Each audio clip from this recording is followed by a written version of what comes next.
Welcome, new community, to our Sunday video service. We're so glad that you're here. Would you please join me with a call to worship?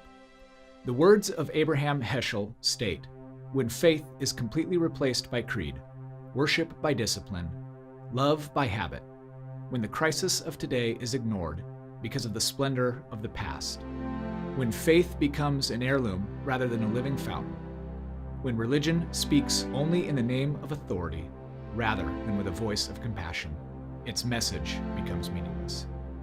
Would you pray with me? Almighty God, we know without faith it is impossible to please you.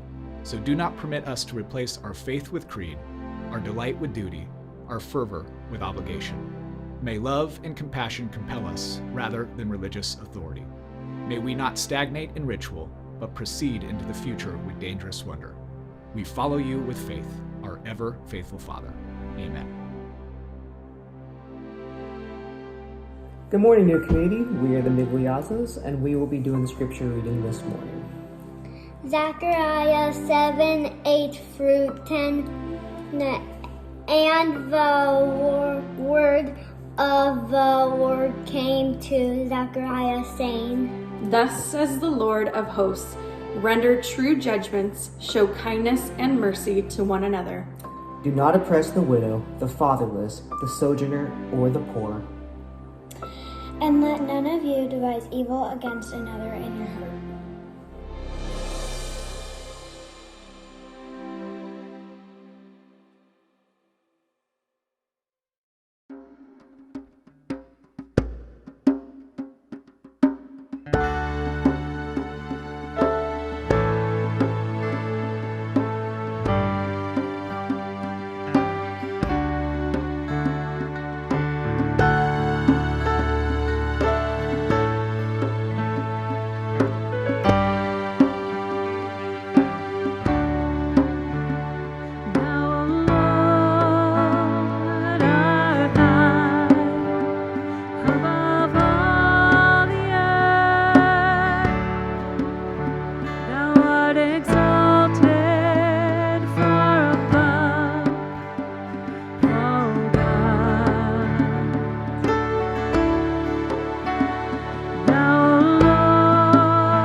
Be thou my vision, O Lord of my heart. Known be your loves to me, save that thou art.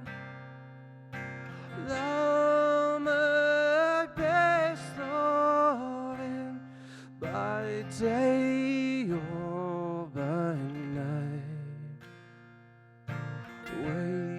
waking or sleeping, my presence my life.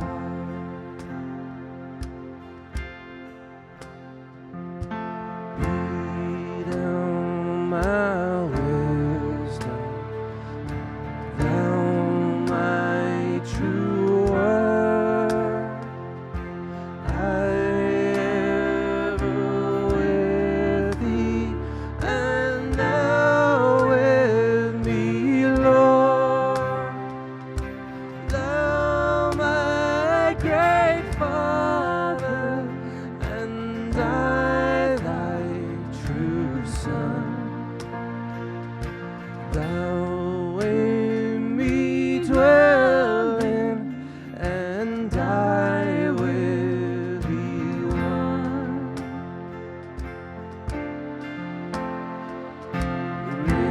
Riches I heed not, no man's empty praise. Thou mine inheritance, now and always. Thou and thou only, the first in my heart. Thy King of heaven, my treasure thou art. Oh God, be my everything, be my delight. Be Jesus, my glory, my soul satisfied. Oh God, be my everything, be my delight. Be Jesus, my glory, my soul satisfied. My Jesus,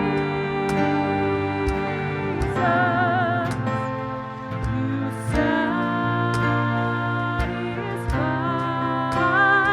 My Jesus, you satisfy.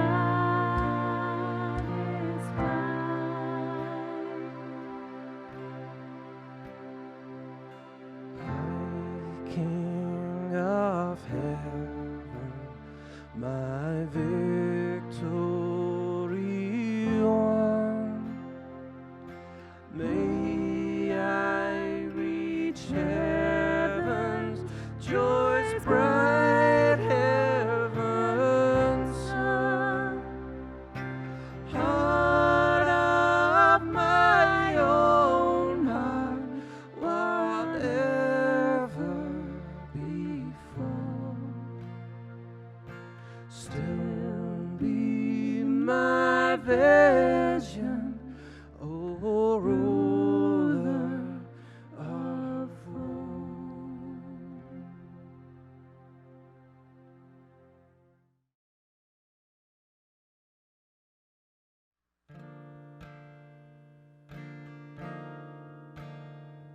Where the Spirit of the Lord is, there is freedom. Where the Spirit of the Lord is, there is freedom. Where the Spirit of the Lord is, there is freedom. Where the Spirit of the Lord is, there is freedom.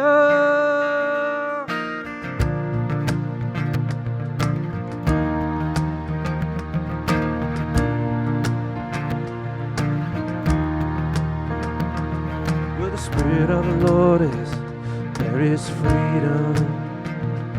Where the Spirit of the Lord is, there is freedom. Where the Spirit of the Lord is, there is freedom. Where the Spirit of the Lord is, there is freedom. Fear must leave this place. Jesus, have your way. Oh, let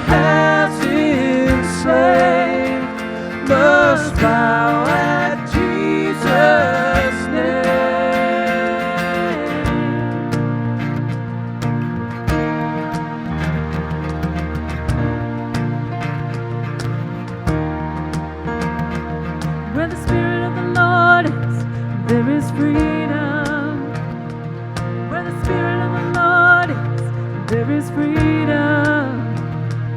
Where the Spirit of the Lord is, there is freedom. Where the Spirit of the Lord is, there is freedom. We must leave this place. Jesus, have your way. All that has been slain must bow at Jesus' name.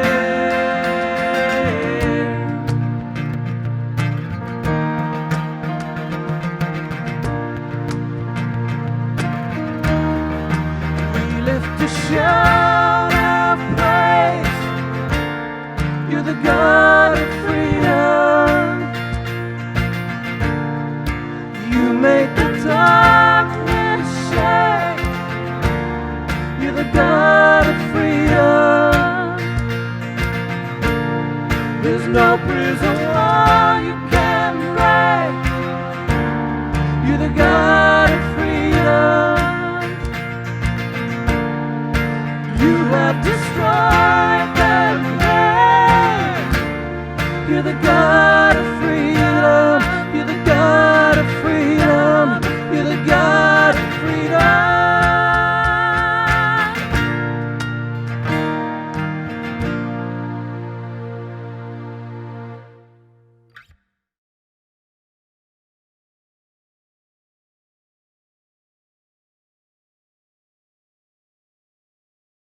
The Lord says this: make fair decisions, show faithful love and compassion to one another. Do not oppress the widow or the fatherless, the foreigner or the poor, and do not plot evil in your hearts against one another.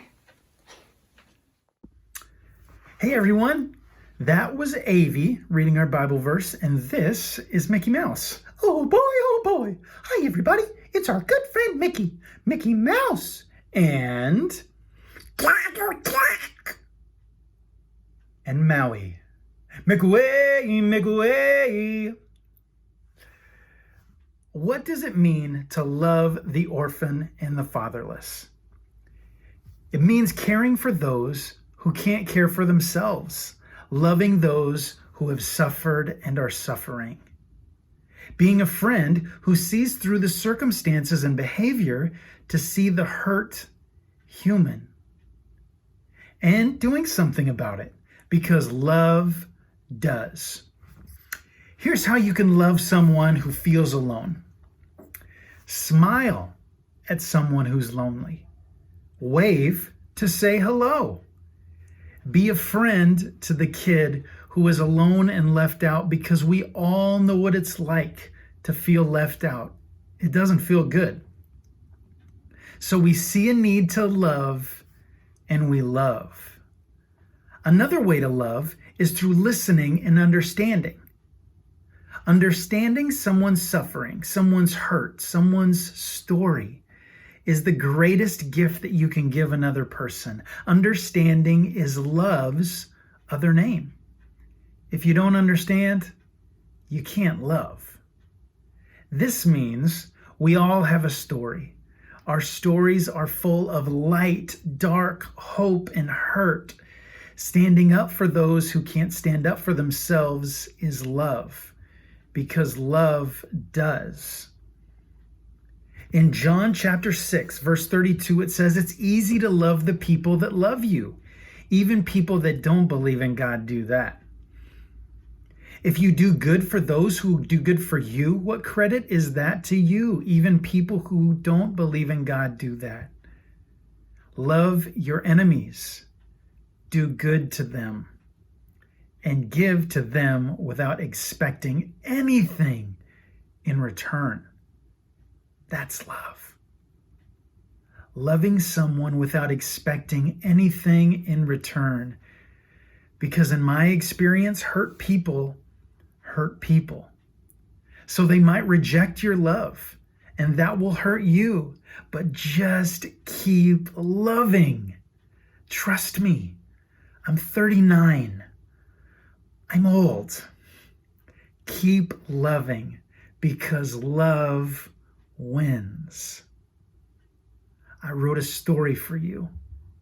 Can I read it? Oh, good.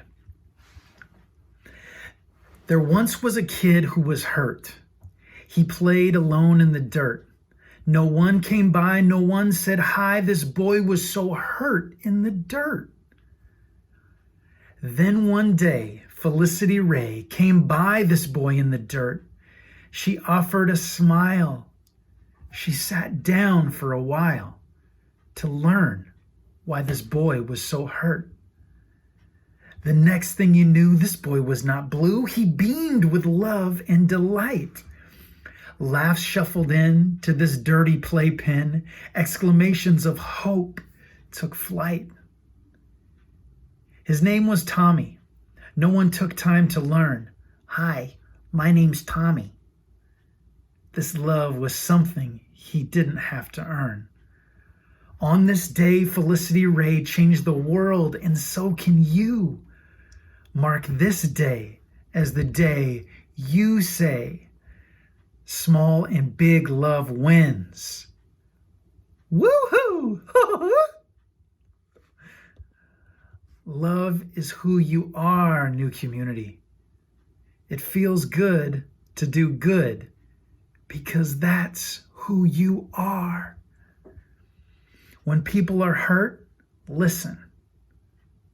When you feel that push to love, love. That's who you are. Be a friend. And remember, you've always got a friend in me.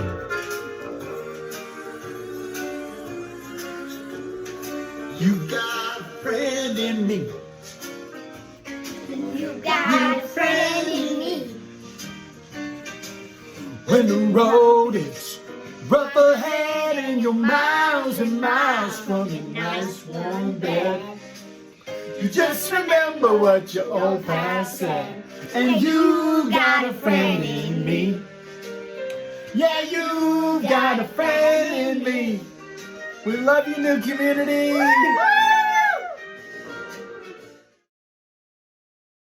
Good morning, Newcom. Nice to be here with you all this morning. One thing I've loved about this community during this season is your grit, primarily your perseverance and grace throughout this season. So let's take some time and greet one another in the chat bar and maybe say one thing you also love about this community.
As far as announcements, we've really enjoyed gathering with you online through these video services, and we look forward to doing Advent together.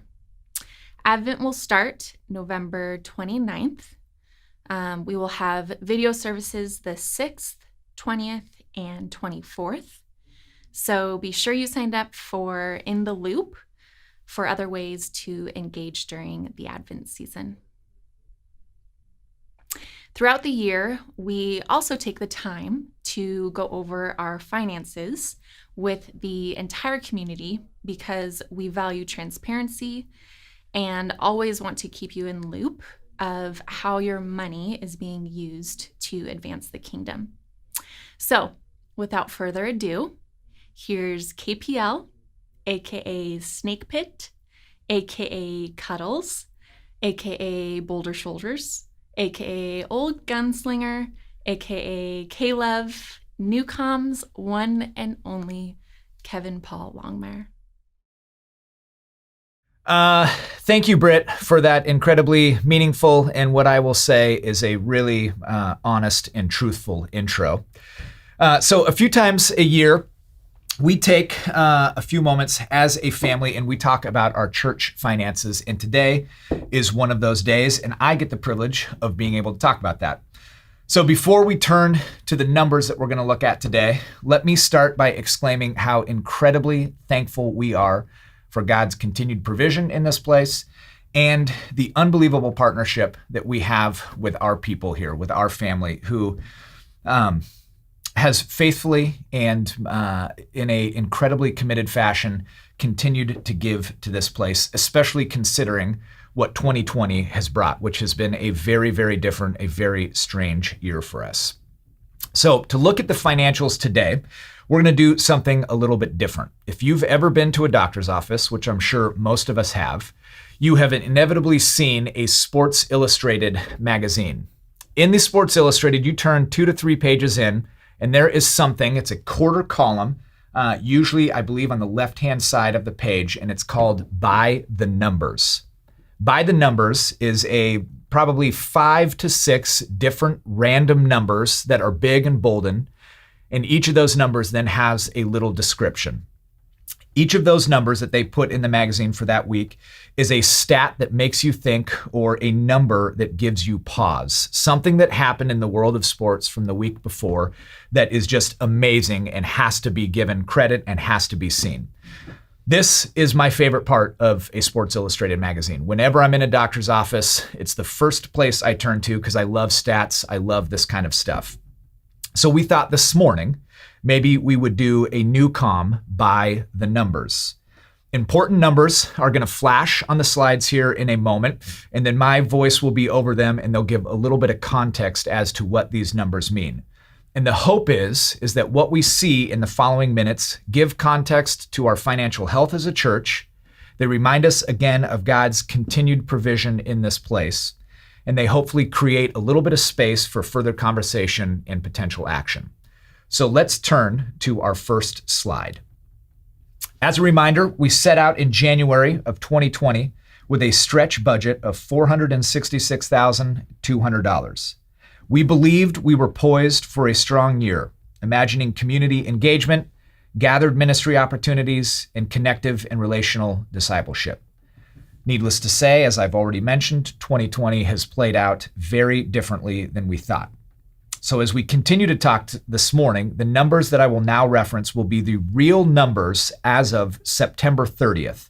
So in the slide that you're looking at, with the budget we ratified in January 2020, the number in parentheses, 349,650, would have been our expected revenue by the end of September. $303,182 is our real revenue in the first 9 months. This includes all tithes and offerings and rents received. Again, in the parentheses, $22,185 is the rent that we've received from our building partners. Now, for those that are not able to do the quick math, I did it for you. That is a difference of $46,468 between what our budgeted revenue was and our actual revenue as of September 30th. Although this is a significant amount of money, this is not shocking considering the wreckage of COVID-19. Not only have we been unable to gather as a church family in our regular way, but the loss of income and financial instability that many of our people have experienced has undoubtedly affected Newcom's current financial position. For a frame of reference, in the same period last year, January through September, we received almost $42,000 more in giving. And of even greater concern to us than the loss of revenue this year is the decline which we have seen in our giving units over the last year. Now, let me pause here for a moment and remind people that giving units is a really gross church name for people that give. So a giving unit is a last name of a family or an individual that gives over the course of the year. We call you giving units. I apologize about that. In 2018, we had 164 giving units. In 2019, we had 159. And in 2020, for the first 9 months, we have 127 giving units. Obviously, a trend that is concerning to us. We know people in our church have seen a decrease in income, and worse yet, some have lost their jobs. And we want those who are living in this world to know right now you are still very much a part of this family. Now, are these numbers a cause for alarm? Maybe. But there is nothing we can do to stop the wreckage of COVID-19. So rather, I would argue that these numbers should be noted and watched with diligence, which they are, and in some ways could even be seen as an opportunity. An opportunity because we know unequivocally that there are more than 127, frankly, more than 164 people or giving units in our church congregation that have the capacity to give. If you are a follower of Christ, and yet you do not give of your financial resources, this is something that you should examine. The mandate for generosity is undeniable for the life of discipleship. I don't say this to be heavy-handed with just a simple desire to secure more funds for Newcom, but rather as one of the pastors of this church whose job it is to challenge and encourage others towards a faithful life of discipleship. Giving is a call placed on everyone that has decided to trust Christ with their lives. We are not anticipating a significant church growth year in this time. However, it is possible for individuals to see significant growth in their lives as they take the first or maybe more significant steps in their own journeys of discipleship. Now, back to the numbers. When it became clear that our year was going to be very different than how we had planned, we were able to pivot as an organization. And although we already run a very lean operation, we have been able to reduce our spending. $306,974 is our current to-date expenses. This includes staffing, our building mortgage, insurance, utilities, janitorial, and ministry expenses, everything that it takes to operate New Community on a day-to-day, week-to-week basis.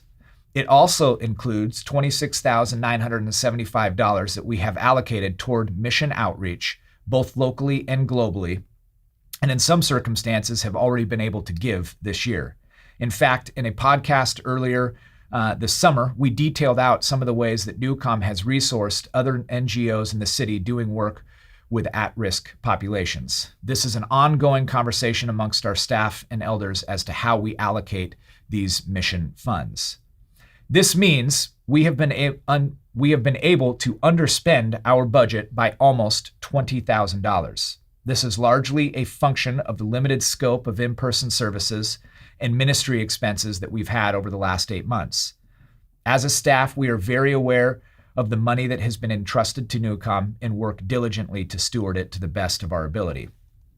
So, when it's all said and done, the difference between money that has come in and money that has gone out is $3,798.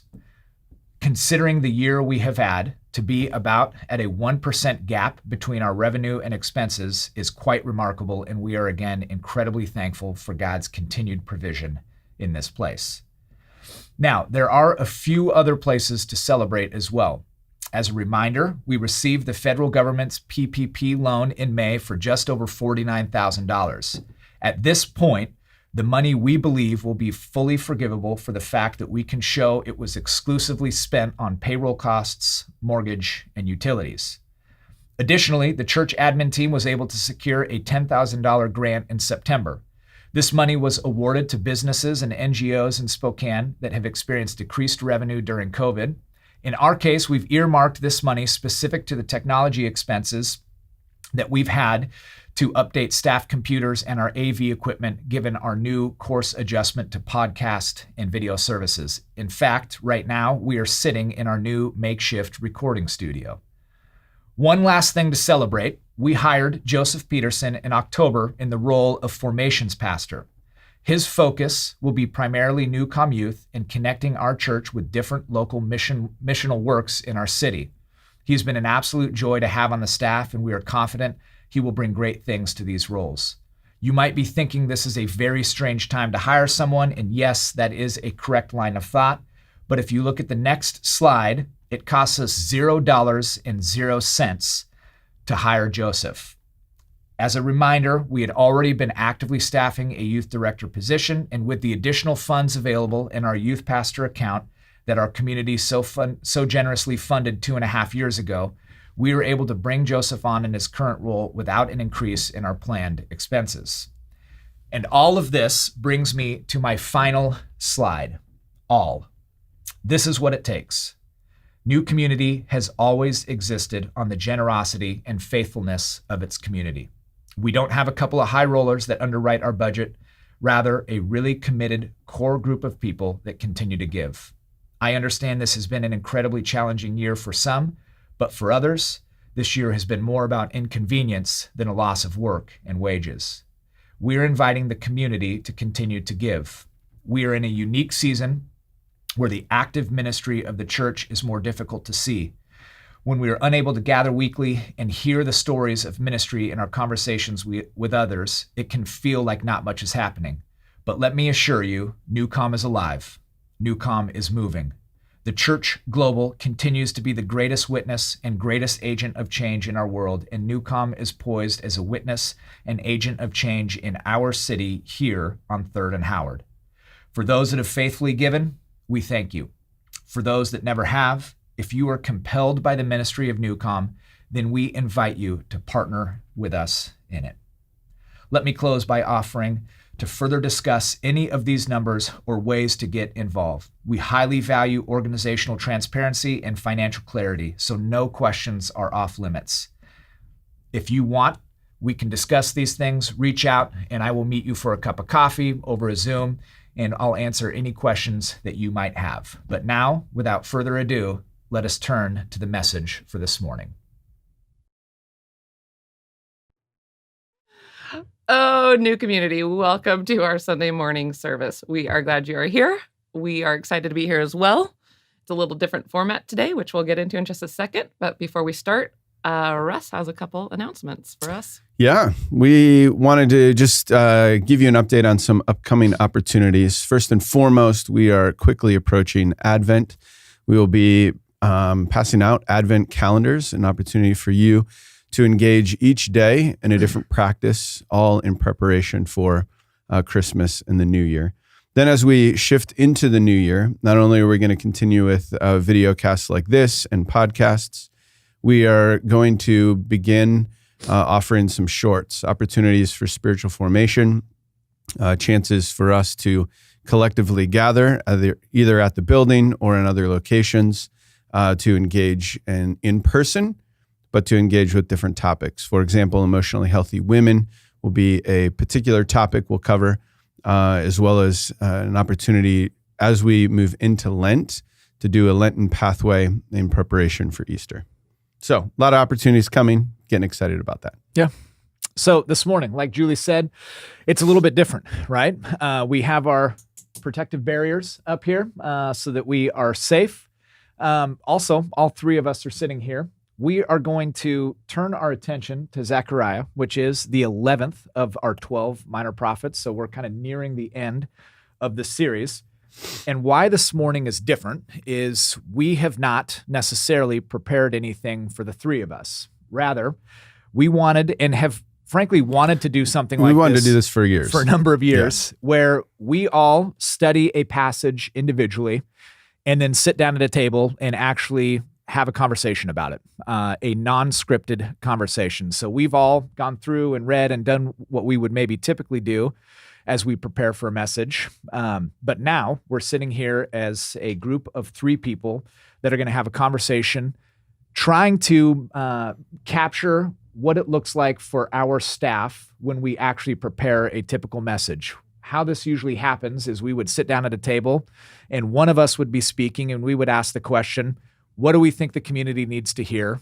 How should I frame this message? And then we gather input and ideas from each other. And then that individual goes and kind of crafts that message for the weekend.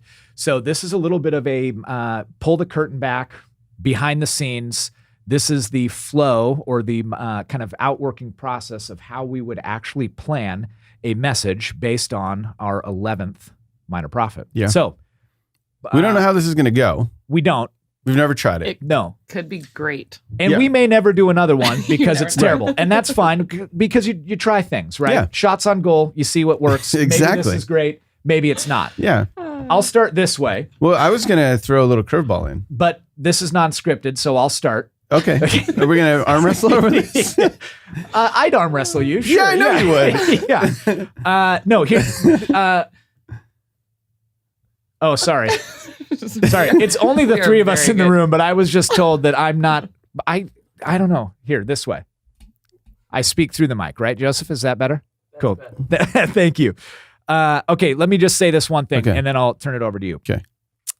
When we first were looking at this book, I think the sentiment was, I'm not sure this one lends itself all that well to this type of message, right? The 3 of us talking about it. And we even said, maybe this isn't the appropriate book for the time period, the kind of current situation that we're in right now. Right. I will say the more that I've studied, the more that I've read, it actually seems like it might be, again, kind of perfect in the way that a lot of these books have lined up and I think really been a good fit for the season that we're in. Oh, So absolutely. that's kind of where I'm at with it, but I'll turn it over to you, Russ. Well, I was going to throw a curveball in just at the beginning because I didn't know how well we would begin to just dialogue. So I figured I would toss out a question that would get us going. Not necessarily about Like the an book. icebreaker of sorts. Yeah, but not sure. necessarily about the book. But if you could tell the community any one thing before we start, what would you say? A reminder, word of encouragement, word of wisdom, something that would, challenge and encourage the community. What would you say? And then that might get us talking, and then we can jump into the book. Sure. It doesn't have to be about. Doesn't have to be about Zechariah, just in general. And if you need time to think, I can go first. Go ahead, Russ. Yeah. Yeah. Why don't you start? We defer to you, our Always. our lead pastor. Yeah. Guys, I love jokes. I know. All right. So here's what I would say. Typically, this time of season, the holidays moving from Thanksgiving into Christmas, the weather starts to turn. Time changes happened. Gets dark. We move inside. We also know that health-wise, the virus is continuing to increase rather than decrease. And I would say this, the number of people recently that have begun to reach out has increased. And I would say if you hesitate, don't. Don't hesitate. Reach out, touch base with a small group leader, touch base with one of us. It's okay to meet with a therapist. Do something. Don't go into this season of, for some, seasonal affective disorder, sad, depression. Don't go alone. Go with someone. Yeah. And if we can be a support during this time, an encouragement, please don't hesitate. So yeah. So I totally agree. I think that's a great place of encouragement. I think what I would say, and maybe we will get into some of this today as we talk about this book, but not to be cliche and not to make a joke about this, but kind of that phrase, what a time to be alive. 2020 has been very strange. We've said it 1,000 times. Mm-hmm. I think there may be no better opportunity to be the witness of Christ in our city and our families and our friends and our communities than right now. And after reading this, I was not only challenged by that, but I was then kind of had this encouragement of, man, what a What a cool time to be a follower of Christ, and what a unique time where we can have real, tangible impact when I think people around us need something right now, and they need hope and they need love, and we are poised to be those people. So that would be my encouragement, I would say. It's good. Julie? I think I would just say, just take a breath and pause for a little bit. Because I know in my own life, I start to wonder like, oh, what should I do? Should I do this? Do I wear a mask? Do I go to this? There's always like this, what are the numbers doing? Or what's happening at work? And so I think it's okay just to pause and take a breath and take a night off of thinking about everything and just be for a little bit. Yeah. This time can definitely be anxiety inducing. Yeah. And so pausing is a great reminder. Yeah. Yeah. Good. Okay. Thanks for the curveball, Russ. Yeah, sure. All right. Zechariah, where are we at? What are we thinking? Even what you were saying, I think at first glance, Zechariah is a book that you read it and you go, oh boy. Yeah. What do I do with this? Okay. But it's essentially 8 chapters of crazy visions and dreams. And I love that part. Yeah. I know, because you have dreams all the time. And they're crazy. Was like, there are other crazy people in the world too. I have the most vivid dreams. Yeah. And I was like, I get it. I've had that same dream. Yeah. But here's what struck me. So I read through the book in a single sitting because I think that does something different than if you just read it piece by piece. Yeah, sure. And I was struck by how complex the book is and how different the book is. But actually, it was incredibly filled with hope. Yeah. I mean, it seemed more so than the other books from the Minor Prophets. Quite a bit more so. Yeah. And so if, kind of answering the question, what would the community need? I think the community needs to be reminded of the challenges we all face in life, right? But always tethered to this idea that there is hope. And the hope that Zechariah is really talking about is this future hope. Yeah. Not just the present hope in reality, but this future one that I'm sure we'll get into at some point. Yeah. So here's just one question. Chapter 7, the Lord is calling his people to obedience through mercy and kindness, care for the orphan, the widow. And we actually had kind of discussed, maybe we really key in on this specific area to talk about. But then it makes this statement in there that the people made their hearts diamond hard. Yeah, you're talking chapter 7. 7, I think 9, 10, 11, somewhere kind of right in that area. Can I read it? Yeah, sure. I put the Bible here, but I'm actually looking at it here. Okay. But this makes a lot of Do not oppress the widow, the fatherless, the sojourner, or the poor, and let none of you devise evil against another in your heart. Verse 11, but they refused to pay attention and turned a stubborn shoulder and stopped their ears that they might not hear. They made their hearts diamond hard, lest they should hear the law and the words of the Lord of hosts had sent by his Spirit through the former prophets. So my question with this, and I read this and then was reminded of the story of the Exodus, where there's kind of that idea of Pharaoh's heart becoming hardened, right? What is that how does that process happen? What does that look like? And is that God's doing? Is that our doing? And I know that there have been seasons in my life where I have felt like, man, I have like a hardened heart right now. I'm just not, I don't feel loving. I don't feel compassionate. Sure. And then there are seasons where I don't feel that way. So from your guys' perspective, what is the scripture actually getting at? And what can we hear from that to try to grow and move through those periods? That's a tough question, because I think people have been asking that for years, right? Because at some one of point, the greatest biblical scholars have been asking that, which is part of why you're asking it. Sure. Yeah, of course. Yeah. So I think the reason they asked the question is because if my memory serves me correctly, in the story with Pharaoh, at one point it says that Pharaoh hardened his heart. Yep. And then at another point it says that God hardened Pharaoh's heart. Yeah. I don't like that part. The fact that it says two things, or the fact that it's God hardening? Yeah, sure. That part you like it when we harden our own hearts, but not so much if God hardens them. Yeah, it just doesn't seem in line with who with the God I know Yes. for that to be said that way. Yes. Right. So part of what I think is at play is how do we read the Bible and how do we understand what is going on in the story?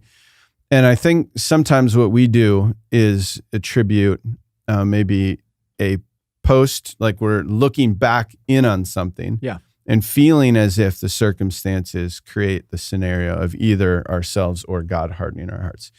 On a personal level, I think we begin to harden our hearts when we specifically know what the teaching is or what God's desire on something is, and we choose to go the opposite direction. And that can happen with simple things.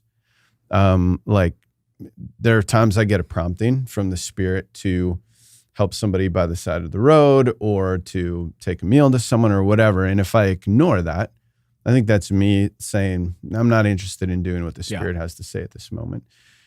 But I think there's also times where we know what the teaching of God's word is and the kind of the boundaries or the guidelines he's set up, and we specifically defy them because of our own desire or heart. That's when I think you build up a hard heart.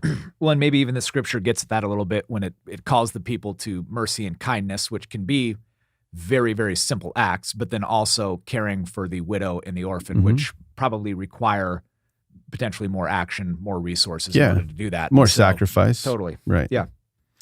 Yeah.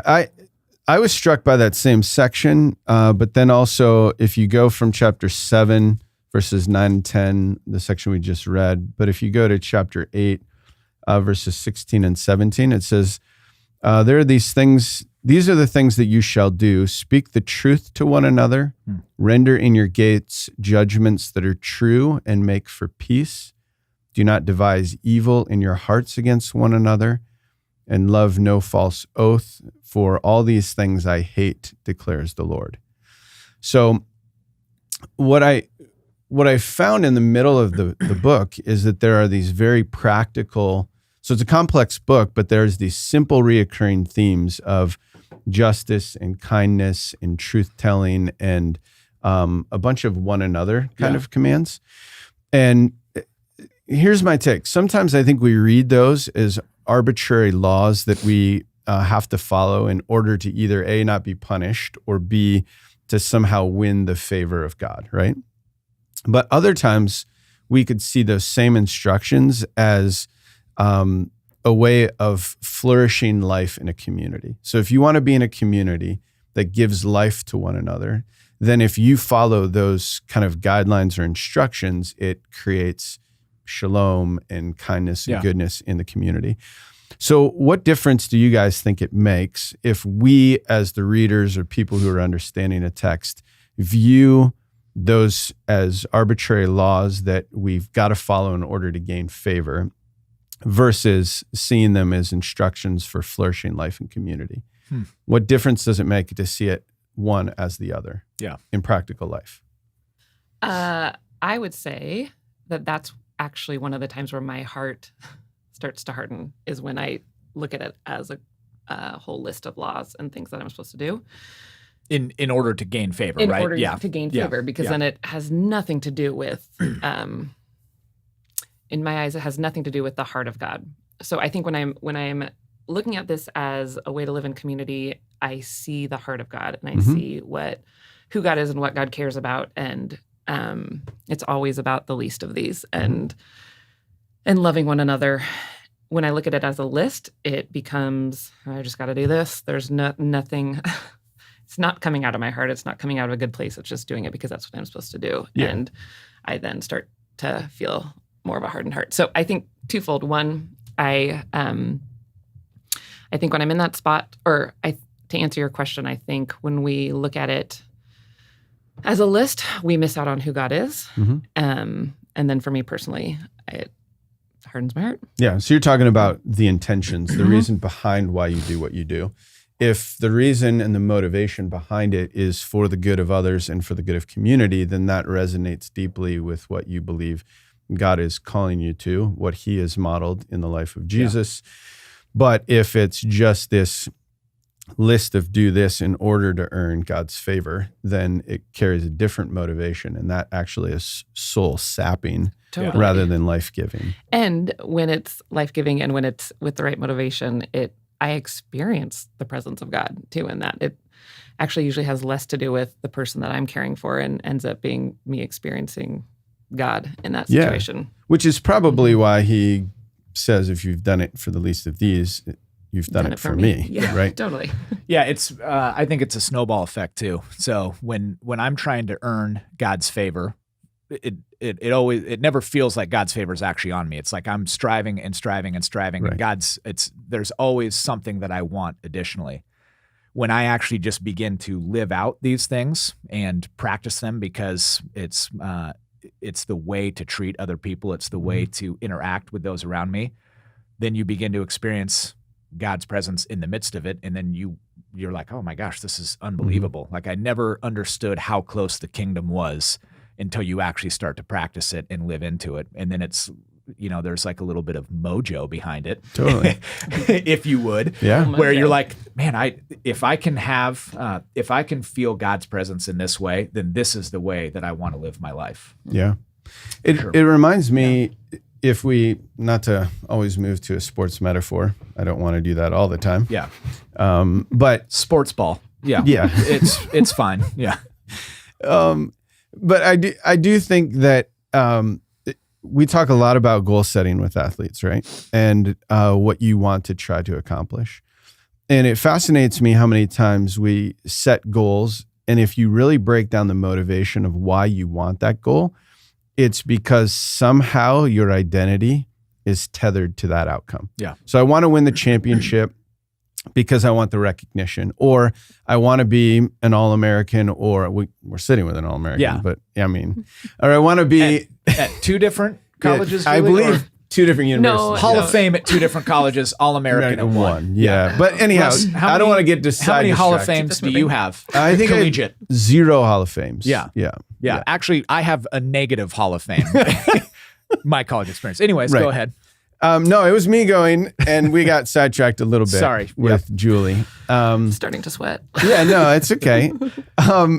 But we set these goals that then become tethered to our identity. The reason I want to achieve that is because I want to be recognized in such a way.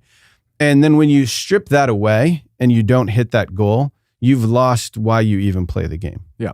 And I think it's similar in that if your goal is you already have the favor of God, and I don't know how many times we have to say that to people, but if you're every day, and say that to ourselves too. yes. Yeah. But if you're every day striving to try to earn that favor so that you have this identity of being loved by God, and that gets stripped away because you broke one of the rules on the list, or you didn't follow through with something you were trying to do, or you overlooked someone that you walked by on the street, we begin then to lose why we're even a part of the family of God, right? For sure. And our identity gets tethered to the wrong things, seeking approval rather than living into this freedom that God has given to love and be generous with one another. And in doing so, love God. Yeah. Yeah. So that stuck out to me in the middle of this like crazy complex book, that you have these central reoccurring love one another kinds of themes. I think I just changed my answer to your first question. Okay, please.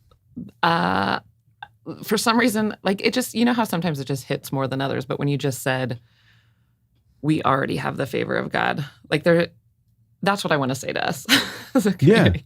That is such a reminder that we skim over all the time, and we just kind of, I believe it. But if you actually stop to think about that for a second and think, I actually have the favor of God, like that is life-changing. Yeah. Well, so that just hit me. And the reason I think it's important to say that as a reminder to the community is because I've been in conversations with people. I also am imagining conversations that people are having where they're saying, I don't feel like during this season of life, I'm accomplishing as much as I was before. Or I feel like I'm always struggling with my kids or others being around me. or I feel like the things I've been trying to aspire to, I'm not reaching. And we need to not look at it from that lens, but rather from the lens of you're created in the image of God, and you are already, God is delighting over you, like we talked about a couple of prophets ago. Yeah. He's singing songs over you. He's deeply in love with you. And then as you do these things, he's like, well done, my child.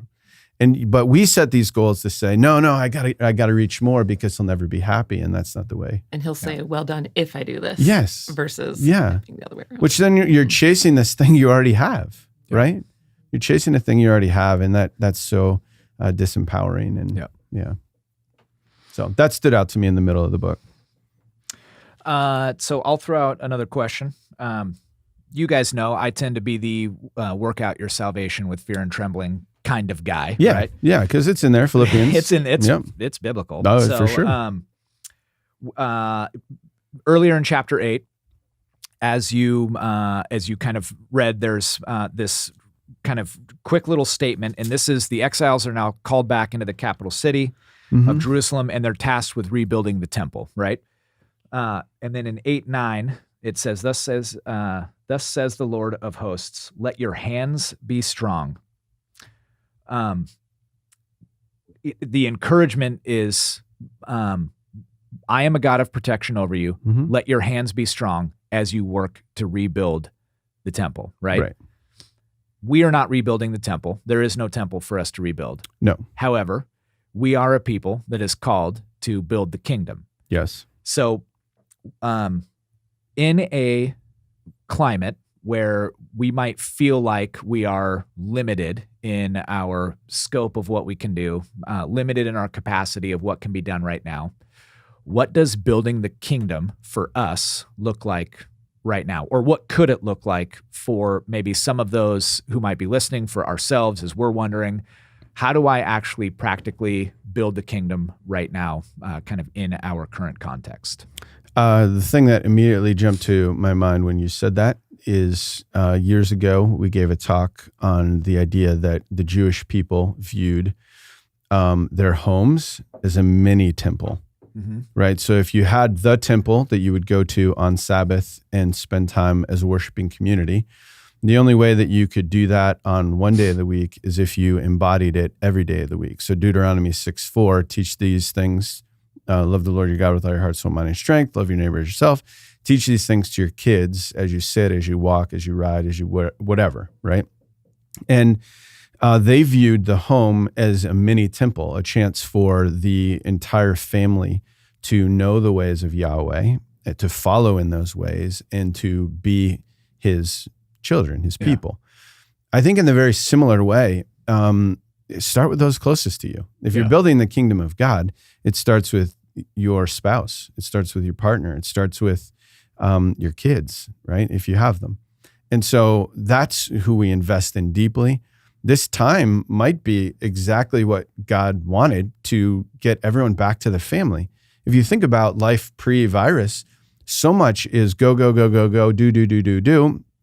And the thing we hear from people is, man, I just wish I had more time with my family. I wish I could have invested more in my kids when they were growing up. You have that time now. Yeah. Right? So take advantage of that time, because it starts, the kingdom building starts in the home. And I think if you're single, it doesn't mean that there is not that kingdom building. We can talk more into that right now. But I think you start with the home. Yeah. As you were saying that was actually one of my prayers last November, was that I'd have more time with my family and just be present with my kids. And so it's your fault. Yes, I just got blamed for the virus. Is what just happened. Whoa. Okay. My apologies. 6 people just turned off. Yeah. Oh, geez. Julie, I'll put you on the spot. Yeah. Not because of who you are, but because of the age of your kids. So your kids are high school, middle school, upper elementary school. They are in a very, or I'll say they were in a very busy stage, lots of activities. All those things are put on hold. So how do you evaluate, if we kind of go off of Russ's idea that maybe our time to build the kingdom starts with our family, those closest to us. how have you seen that play out in your life right now? And what do you anticipate if and when we go to phase 3 or 4, whatever that looks like, and life kind of maybe resumes back to the potentiality of the normal pace or the pace we were more familiar with? Yeah. No, I think that's a question that we've been asking this entire time. And actually, my husband Brad and I were just talking about that. Brad, my husband. Yep. I don't know if you... Yeah, no, that's great. I'd love to meet him sometime. Yeah, he sounds awesome. I think you'd like him. Yeah, cool. We were just talking about how when this time is over, we will probably all come out of this as different people in a lot of ways. And I actually hope that in this conversation specifically, because what I've noticed is that our slower pace has just allowed for more time to just be present. Yeah. And in a sense, I mean, we can relate it back to what you were saying about that's where the kingdom starts, is I feel like I've had the space to recognize things in my own life. And then also in the life of our family of like, hey, maybe this isn't a strength of ours. Maybe this is something we need to work on. Just, and it comes out in simple things like making dinner. We're all there. Yeah. So making dinner together. Rather than shuttling kids to a practice totally. and having somebody make dinner and then somebody's got to take it to go. It's like you guys are all there actually doing it together. Yeah. Totally. And it's not even that those things were bad things that we were doing before. Yeah.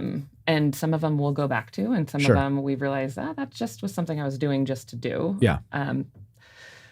But I think we will seek to have a slower pace. And it has reminded me about, I was talking with somebody, Jeff Reinhart, quite a while ago, and he was talking about one of the things that was really great about, or maybe he mentioned this at the marriage retreat, that one of the things that was so great is that his kids weren't in a million sports and activities. Oh, right. Yeah. And I remember thinking like, yeah, but they're so good for the things. And then I'm like, oh, I get this. Yeah, Like, you can see the other side. totally. Yeah. So I don't actually remember what your specific question was. Did It was a wandering answer, and I liked it. Yeah. You hit the target. Yeah. Okay. Presence. No, I think you were saying you have the ability to be more present with one another. Totally. Yeah. And recognizing the beauty in that too has been really great. So I think I totally agree. We've had a similar experience. Our kids probably have not been as involved in sports and extracurriculars as maybe your girls have been. One of the jumps that I feel like has been a challenge for me to figure out and has been something that I've really needed to kind of step into is presence is really good.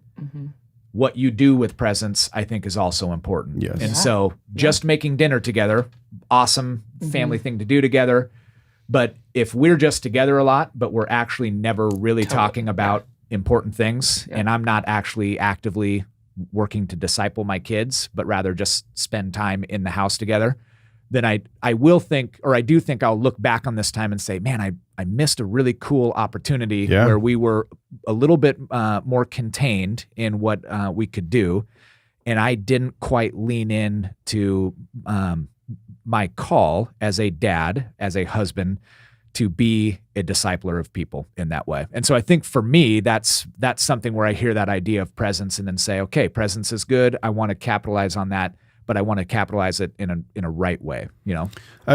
Jumping off what you said, Shannon has articulated to me that she feels because there's less, activities all over the place, that it has freed some, she uses the term headspace. Yeah.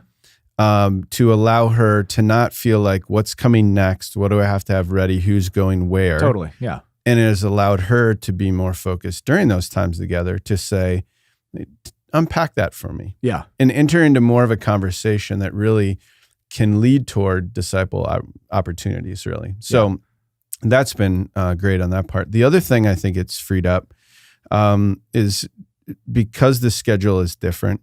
Like Shannon was able to, one day this last week, go and volunteer for a nonprofit that she's been wanting to volunteer for a long time. And she, every now and then, had time to do it, but she was able to dedicate a significant part of one day to do that and just loved it. Came back with this energy, this excitement. So I think another way we can take advantage of building the kingdom is there are moments where you have in your schedule freedom to say, this is a passion of mine. I'd like to give time and investment and energy toward it. And then you can actually have the time to do it. Yeah. So I don't want to bring this back to parenting over. I actually don't like it when we just talk about parenting because not everybody in our community is a parent, and that's totally fine. But I'm going to. I was actually really convicted over the last little bit because at New Community, we always talk about that the parents are the primary disciplers. That's like one of our core values, especially in kids community and youth and all that stuff. And I'm always like, yeah. And then all of a sudden, when all of the methods for youth group and all these activities to be stripped away, I'm like, I am the primary discipler. Yeah, totally. It has been something that I've been thinking about in the last little bit. Like what does that mean? And how does that look, whether we have things going on or not? How am I the primary discipler and Brad is the primary discipler? And so that's what I've been convicted of, is being in those present moments. Yeah. How do we do this? Yeah. Not that you intended to bring this up, but I think right before we jumped into the prophet series, we did a whole series on this idea of, have you been abdicating your responsibility as a follower of Jesus and giving it to someone else? And not that you haven't been discipling your kids, but it is easy. But maybe examine that, Julie. Is that what this whole thing is actually? That's why we put you in the middle, so we could just talk at you. I actually don't love this part. But it is easy to say, well, I think the youth group can take care of that, or I think, Kids Com could do it, or whatever. And it's easy to just kind of pass that on to someone else rather than saying, no, the primary responsibility is mine.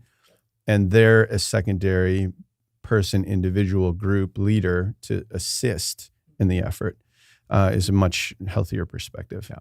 And then it's not just with the kids, it's us. Like we do the same thing. Kevin is my small group leader and personally. And have been for years. Faithfully leading this small group for years. It's hard, but it's not easy. Yeah. But too often I think we can go into small group or Sunday mornings or any of these things and expect to just be discipled ourselves versus actually taking the responsibility. So I think that has come up. Actually, I've had a lot of conversations with people about just that over the time of, which I know you were talking about in the series too. But absolutely. Basically my spirituality is based or just resting on your shoulders. Oh, wow. It's a heavy burden. Yep. It's the burden of leadership though, and I appreciate it. I have to confess something. Okay. You haven't read Zechariah. Did you watch the video though? No, I've been super busy with other stuff.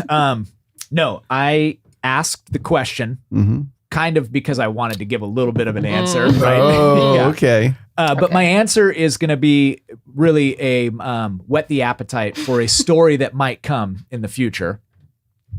My mom, Randy Longmire, God bless her heart. She is an incredible woman. The best. And I'm not joking. I know sometimes it comes off my like sarcasm. Yeah. Right. But I'm not.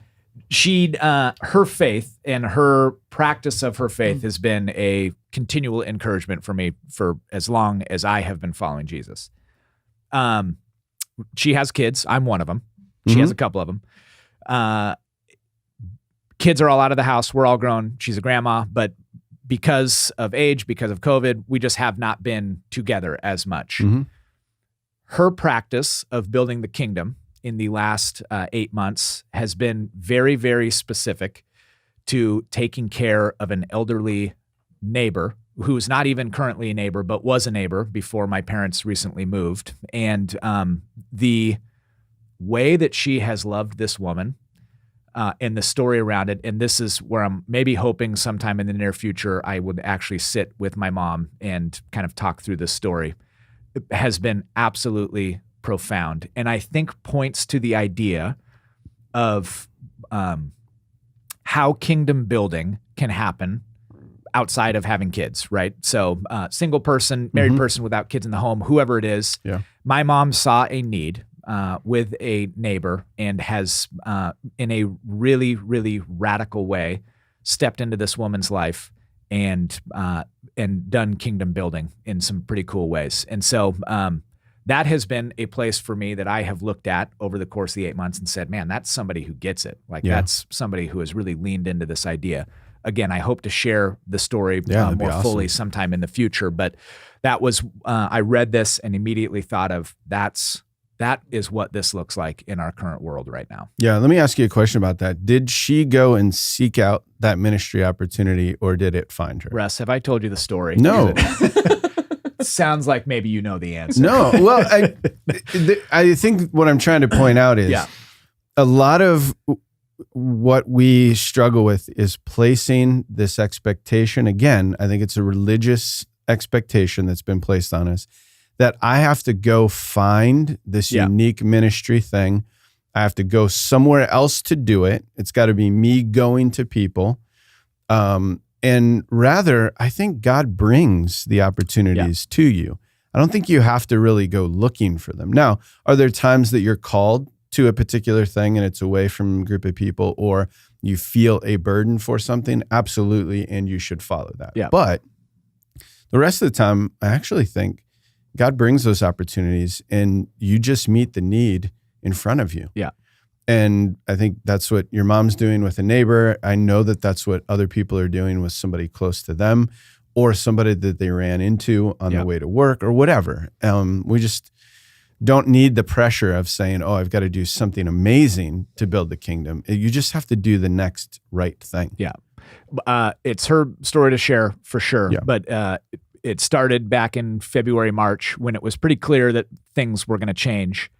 It started with a simple prayer of my mom saying, God, show me how I can be active in this time, because I can't really have people in my home. Right. I have limitations. So show me how I do your ministry in this time. And then the story unfolds from there. Man. But, yeah. And I think to add on to that, God brings it to you. And then kind of our role is to have open eyes. And when those things are placed in our laps, to say, okay, game on, here we go. I know somebody's going to email or call or text and say, I don't feel like God has brought one of those. Yep. So I would say, do what your mom did. Yeah. And ask. Just ask. Yeah. Just It's ask. kind of hard to ignore when you ask. Yeah. Then it's like, oh, yeah. Yeah. Yeah. It sets you. Yeah. God is going will to, answer. wants to hear that. Yeah. Wants to answer that. Yeah. Right? Yeah. And that again is part of not hardening your heart, which we talked about before. Yeah. Yeah. Why'd you point at me for that part? Not hardening your heart? Are Because you you talked telling about me that how I you have were a- hardening your heart. How you love hardening hearts. yeah.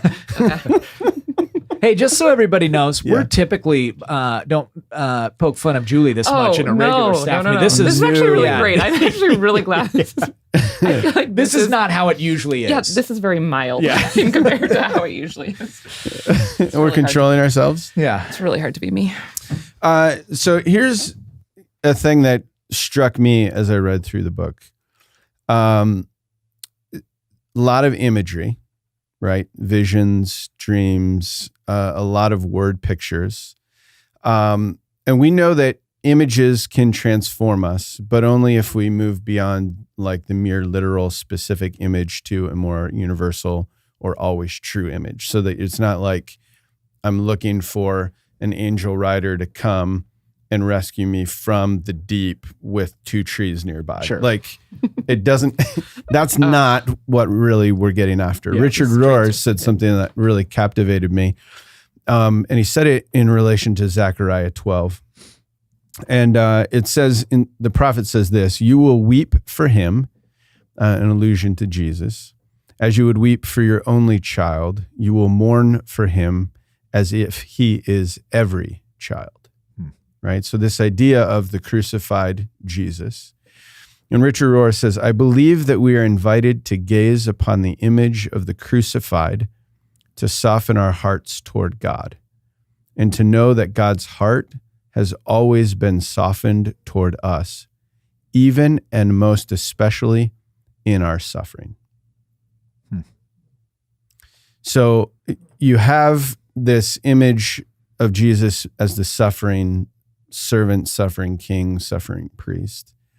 And then you have us in the New Testament throughout the Gospels and beyond with Paul, focusing on this willing suffering of Jesus and alluding to this idea that he, in solidarity with all of us, has suffered.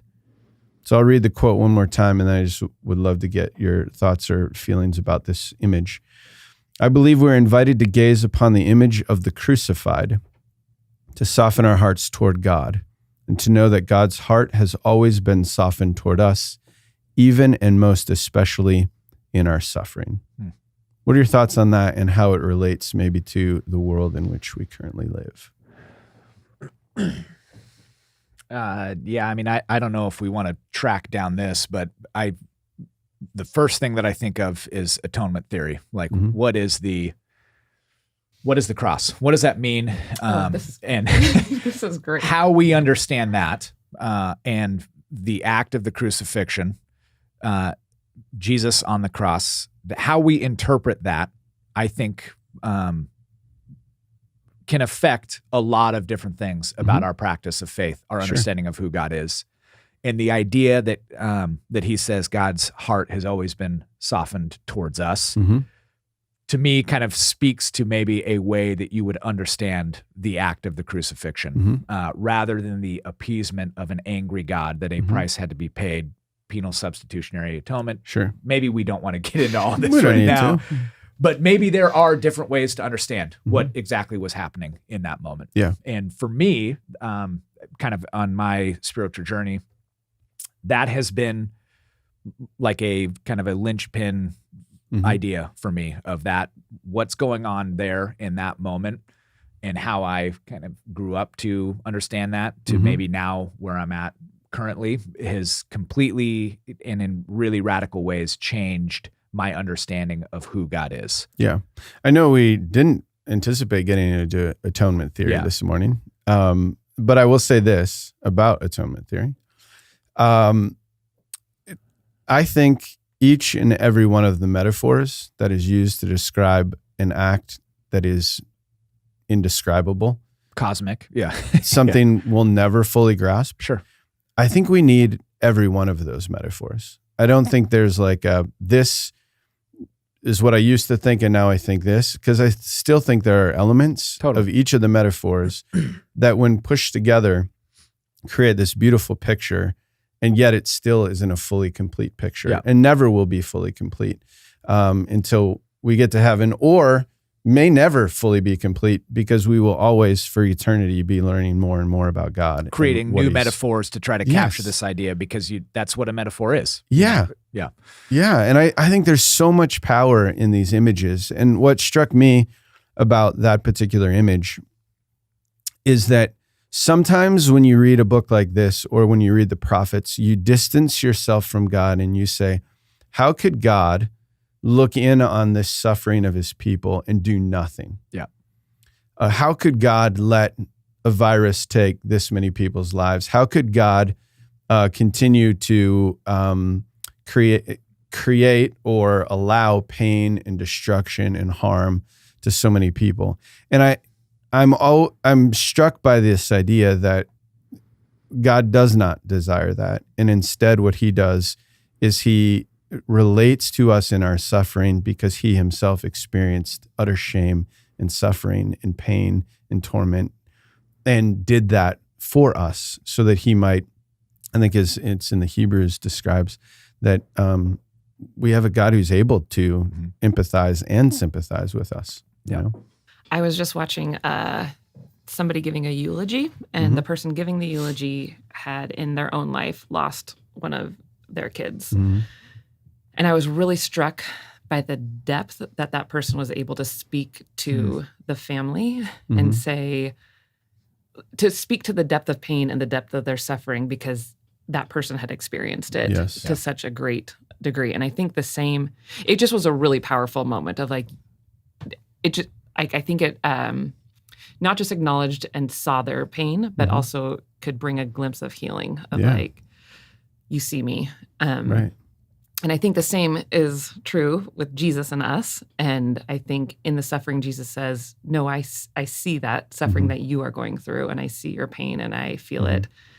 And then also we are called to do that to others. Out of our suffering is usually the times that the things that I've struggled with and the things that I have experienced are usually the times that bring the most healing to somebody else's life, is when I can share those things and say, I see you, I get it, I've experienced that too. So that's what that quote made me think of, is this. Yeah, absolutely. There is not a quote that is more classic Richard Rohr than that one. Oh, totally. That is like every quote of his right there. I love it. I have one other topic, and I know we don't have a lot of time left, but I have one other. In fact, I believe we have 8 minutes and 11 seconds. Oh. Just kind of off the top of my head, I've been keeping track for sure. Great.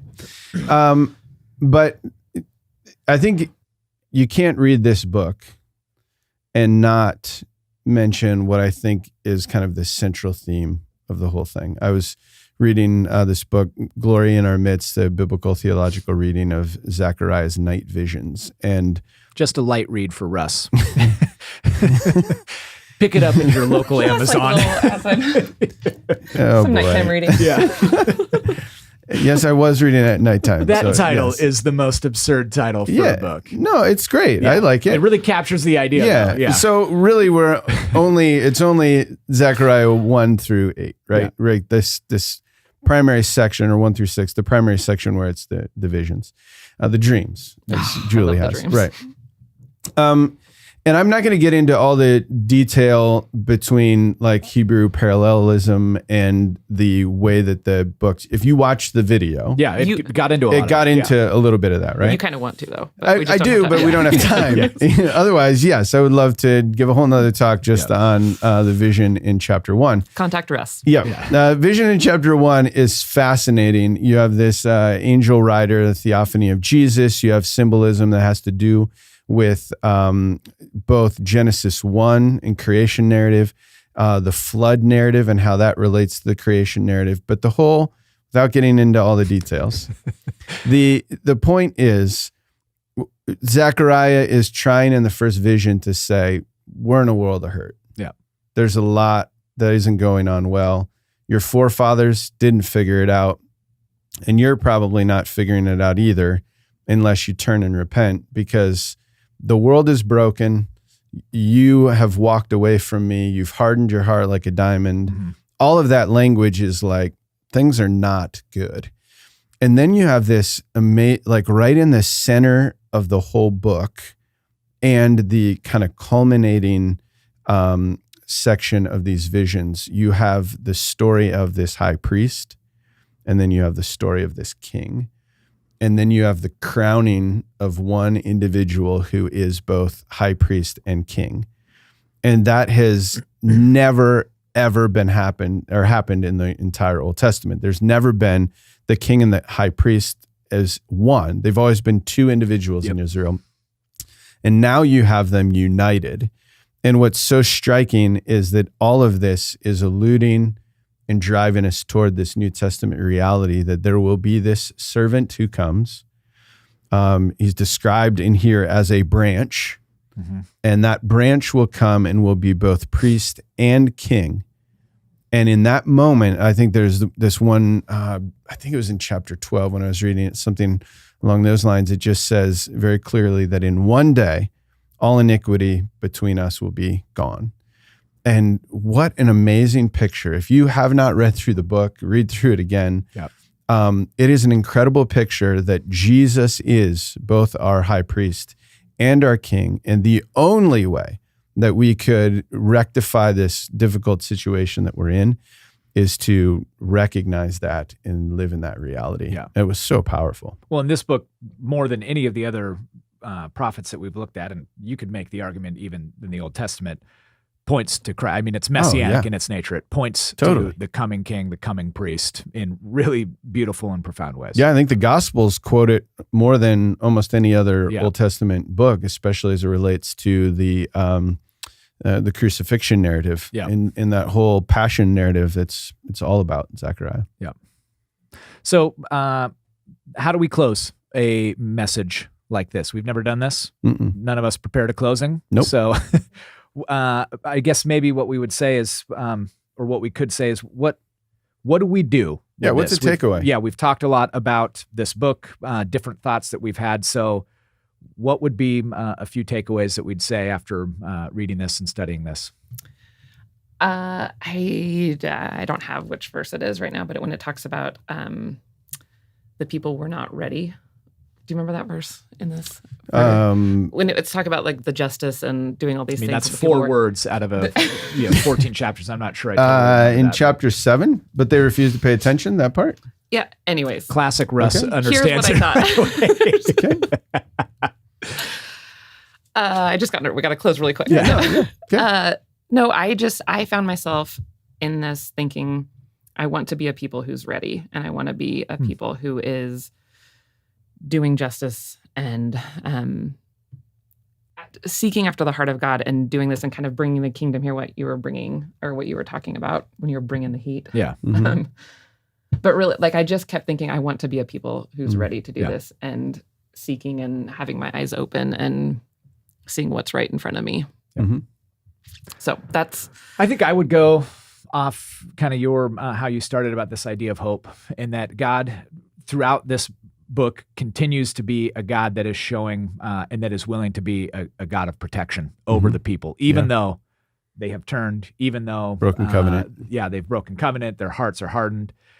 It continues to speak of the idea that God will protect them, and that is that's a place of hope. And I don't think that that's just true for these people in this time. I think that's true for us.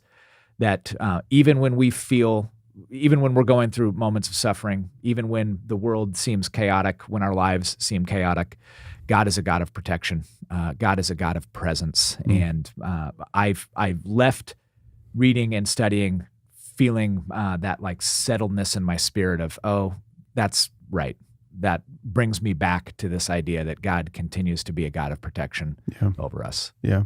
If I was going to wrap it up based on what we've talked about this morning, I would say a couple quick things. One, God is for you. Yeah. He has been. You don't have to earn it.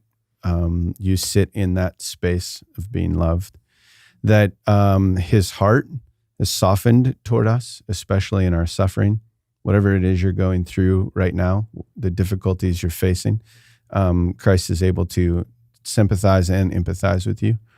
And that we can build the kingdom of God in our small and little acts. And as we do that, we have to recognize that this entire book of Zechariah and then this entire book of the Bible is all pointing to all those things that we just mentioned only being possible because of Jesus. Yep.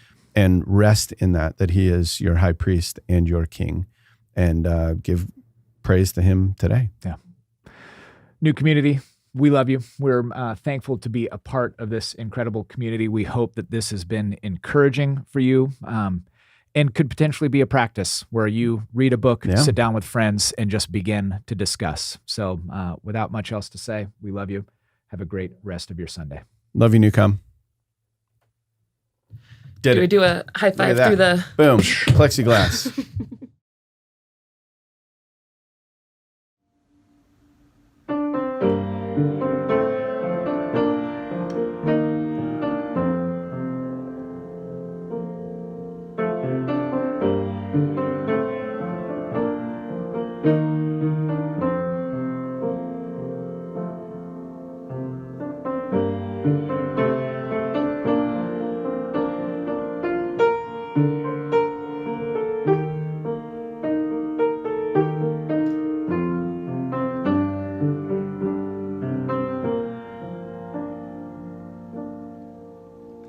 In the fields of the Lord, our work is rest.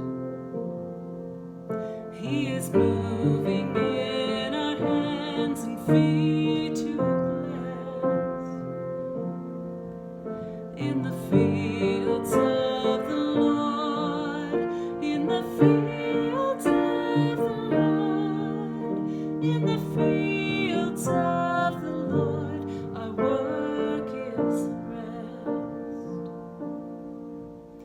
In the vineyards of the Lord, our work is light. He is tending every leaf and every vine. In the vineyards of the Lord, in the vineyards of the Lord, in the vineyards of the Lord, our work is light. Oh, in the garden of the Lord, our work is sound. He is weaving every thorn into a crown. In the garden of the Lord, in the garden of the Lord, in the garden of the Lord, our work is